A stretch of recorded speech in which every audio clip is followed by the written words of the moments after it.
Yan, magandang araw mga ka-DIY. Sa mga ka-DIY kong dyan, mga nagko-computer shop. Ayan, mayroon akong isang unit, dalawang unit na ayan ang naging problema, laging bigla na lang namamatay. Hanggat dumating na hindi na siya nagpa-power on, mga ka-DIY. Ang naging problema pala nito, mga ka-DIY, ayan dito Ayan, sa tagal na kasi ng mga unit ko na to. 2016 pa kasi itong mga unit ko yan, yung mga power supply na yan. Ayan ang nagiging problema. Kaya pala biglang namamatay na lang minsan. Akala ko dito sa akala ko stock up, umiikot naman. Yun nga lang, biglang namamatay. Dito pala yung nagkakaproblema, mga ka-DIY. Ayan nasunog na yung yung pin ng niya dito nasunog na. Hindi lang makita yan napudpud na nga Sa sobrang init yan. Tsaka pag nasira pala ito, mga DIY, damay yung yung cord nya. Nadadamay yung cord. Ayan, lumuluwag. Ang hinala ko nga dito yung umpisa nito kasi pag nag-lost contact to, saka iinit tong pin. Kaya yung nagiging dahilan ng pagkasunog. Ay bali, dalawang unit to, mga DIY, dalawang power supply. Ito yung isa Renikta ko muna dun sa loob.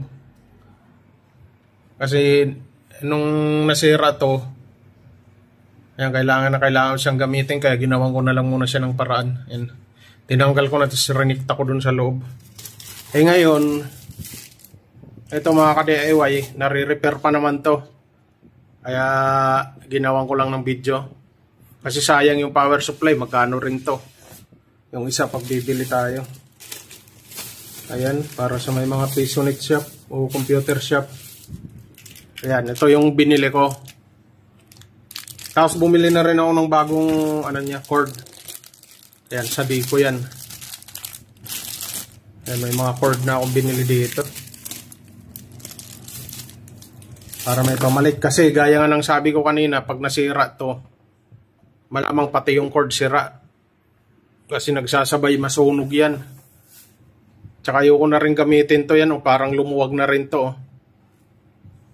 Kasi pag ginamit ko to dito sa bagong ito,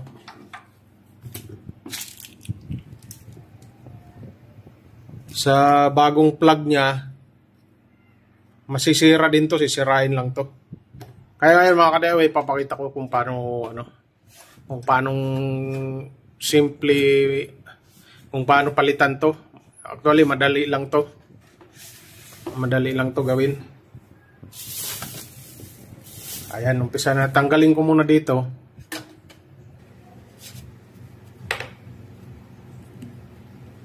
Ito na mga ka-DIY, natal ko na. Ngayon, bubuksan ko na lang to.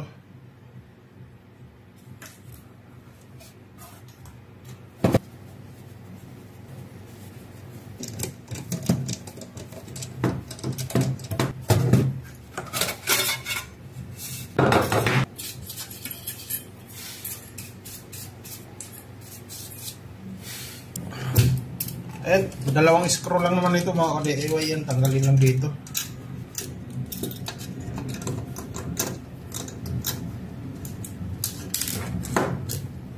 Tanggalin lang natin yung screw. Ganito rin pala yung ginagamit sa mga ka-DIY, sa rice cooker. Ito yun. Sukat yan siya. Ngayon, tanggalin natin yung hinang dito.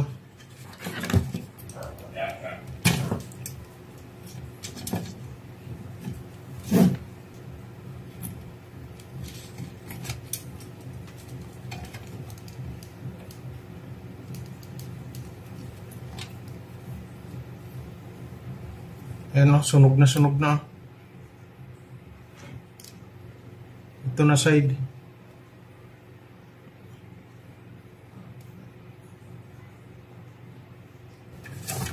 Ayan o, parehas lang yung sukat talaga niya. Ayan, hinang na natin mga ka-DIY. Dito natin ikakabit sa line at saka neutral. Ayan, may nakalagay yan, L at saka N.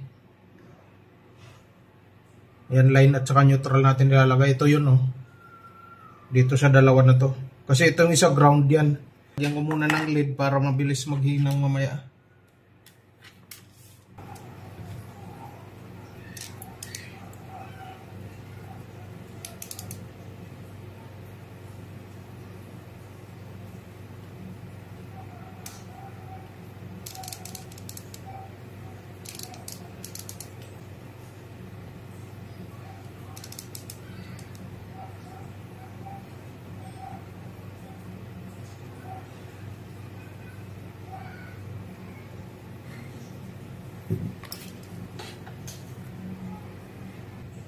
Kaya mga ka-DIY, mas maganda ay pwesto na dito para di nahawakan.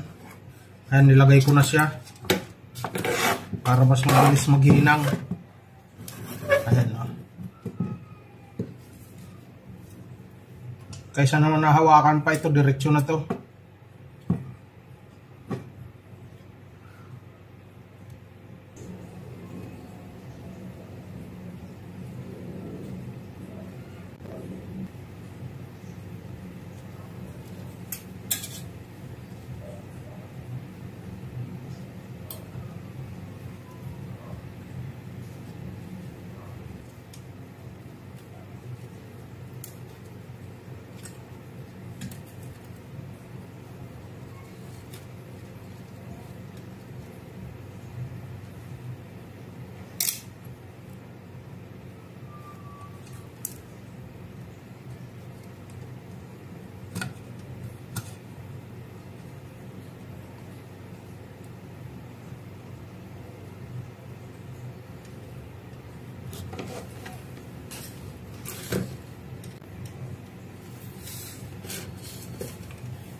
Ayan, nakikabit na mga ka-DIY. And tapos yung ground, itong ground, di ko na ikakabit to. Di ko na ikakabit to mga ka-DIY.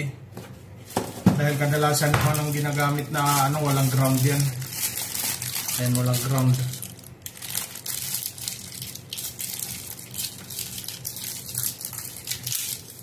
Mayroon pa nga yung iba, tinatanggal yan pag mayroong ground siya. Ayan kaya di ko na ikakabit to. Yan, puputulin ko na lang pala.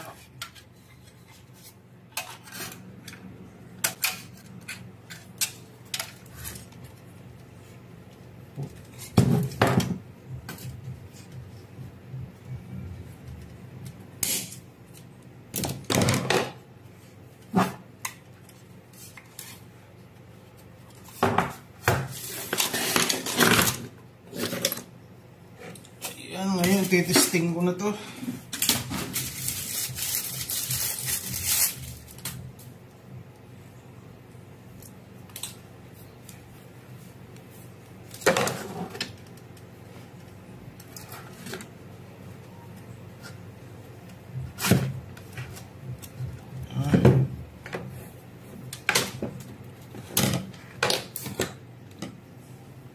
Ayan, nakasaksak na.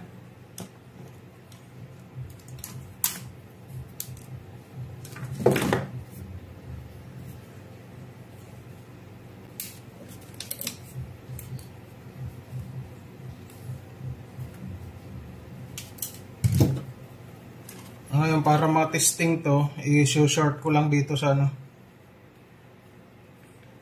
itong green. Ayan, isa lang yung may green dito. Ayan, itong green. Tapos yung katabi niyang black.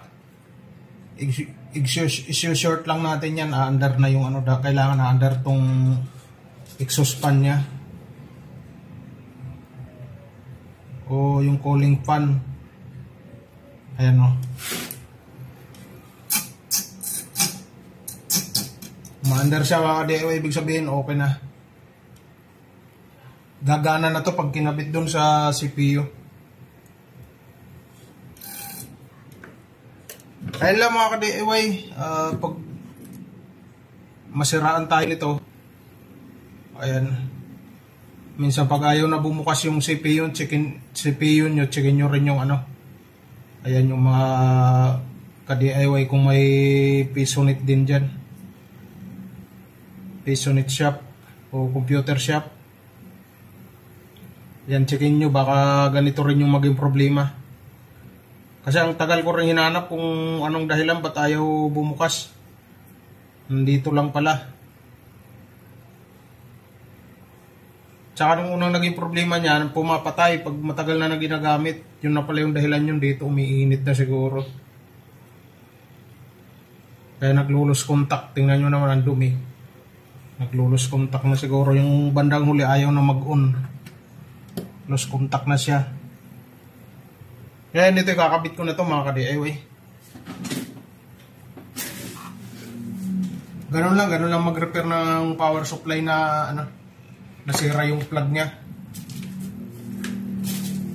Pinel plug. Ayan yung pinel plug niya pag nasira. Ayan lang, bali ano lang naman to, 50 pesos. Tapos yung cord niya,